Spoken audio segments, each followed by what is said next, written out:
Почитувани, повод за денешната пресконференција е да дополниме нешто од она што вчера го изнесовме на пресконференцијата по повод објавувањето на така наречениот втор сет на мерки од страна на владата на Македонија и нејзиниот економски тим предводена од СДСМ како резултат на пандемијата.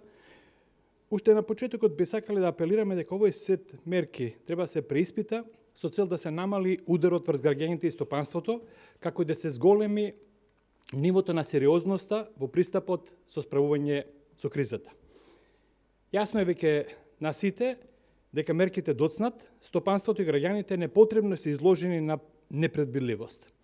Да подсетам дека уште на почетокот од март ние и препорачувавме на владата подитно да подготви план за справување со последиците од надоаѓачката рецесија. Владата на СДСМ ги отфрлаше ваквите апели како преуранети. Јасно е дека јавноста во периодов се увери дека тоа не беа обиди од страна на ВМРО-ДПМН за прибирање на политички поени. Напротив, ние искажувавме и се уште искажуваме сериозна загриженост за несериозноста и неспособноста на владата да се справи со кризата која што ни предстои. Предлог мерките се недоречени и конфузни. Освен за вработените во јавниот сектор, барем на почетокот од обидите за справување со кризата, не постои граѓанин или предпријатие во Македонија на кој им е јасно дали, кога и на кој начин ќе бидат подпомогнати со некои од мерките што ги предлага владата. Навистина не е јасно како, после толку изминато време, владата си дозволи да предложи мерки кои се недоречени и конфузни, например околу опфатеноста на субјектите, со изговор дека истите ќе бидат дообјаснети во уредби со сила на закон што треба да уследат. Граѓаните и компаниите од најпогодените сектори сакаат да почувствуваат дека во овие тешки времиња некој стои позади нив. Сега и веднаш. Понатаму владиниот економски тим не излезе со пресметки околу мерките. Изминатиот период, па и вчера, при самата најава на мерките, не слушнавме ниту една сериозна пресметка од владиниот економски тим околу опфатот и чинењето на предлог мерките. Затоа прашуваме, колку предпријатија и вработени ќе ги задоволат поставените услови и критериуми за користење на мерката поддршка во износ на минималната плата? Нашите проценки се дека бројот на лица што ќе имаат можност да ја користат оваа мерка ќе биде многу мал. Истата нема да можат да ја користат фирмите и вработените во најпогодените сектори, каде помошта на државата е најпотребна. Тоа се дејностите на сервисни услуги со храна и сместување, секторот угостителство и туризам, каде според последните податоци на Државниот завод за статистика се ангажирани околу 33.000 вработени. Кон ова треба да се придодадат вработените во трговијата кои моментално не работат.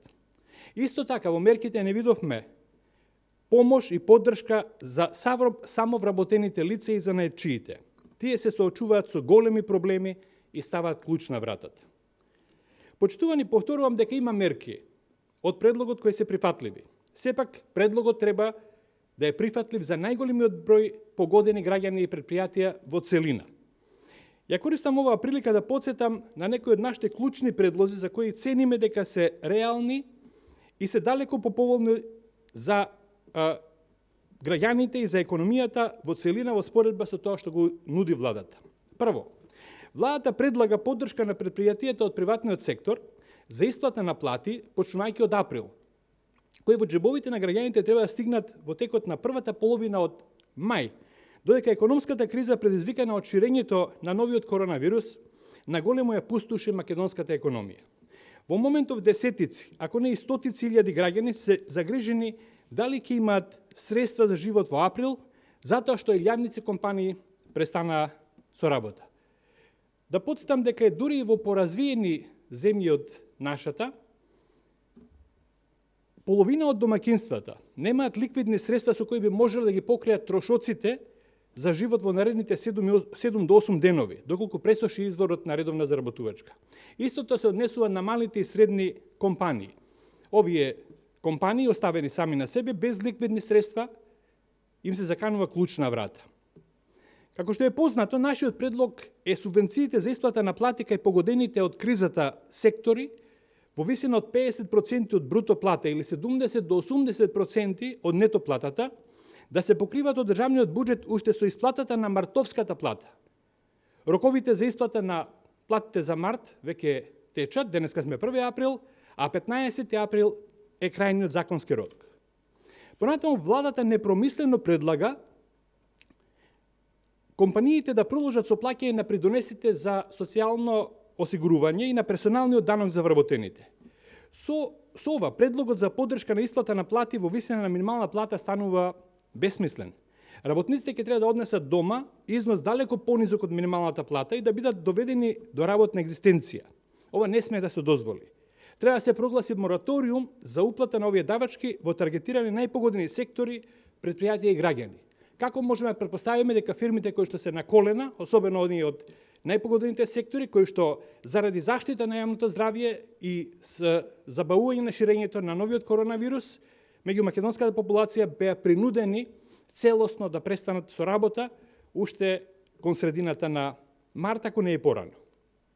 Второ, уште еднаш апелираме владата да го прифати предлогот на ВМРО ДПМН, изнесен на неколку претходни пресконференции за пренасочување на делот од придонесот за пензиско инвалидско осигурување, што се одвојува за осигурениците кои се членови на некои од трите постојни друштва за капитално финансирано пензиско осигурување, односно приватните пензиски фондови, пренасочување на овие средства во државниот пензиски фонд кој во моментов или од кој во моментов се исплаќаат пензиите наречиси сите корисници на пензија во Македонија. Ги охрабруваме да го направат тоа затоа што е сосема легитимно во вакви тешки околности за државниот буџет и за фондовите, каде што со сигурност треба да се очекува дека состојбата дополнително ќе се влоши пред да почне да се подобрува. Ќе ја потсетиме неколку примери за тоа како постапи одделни земји од Централна и Источна Европа како одговор на последиците негативни од економската криза, финансиска, глобална и економска криза од 2007 до 2009 година. Ево неколку примери.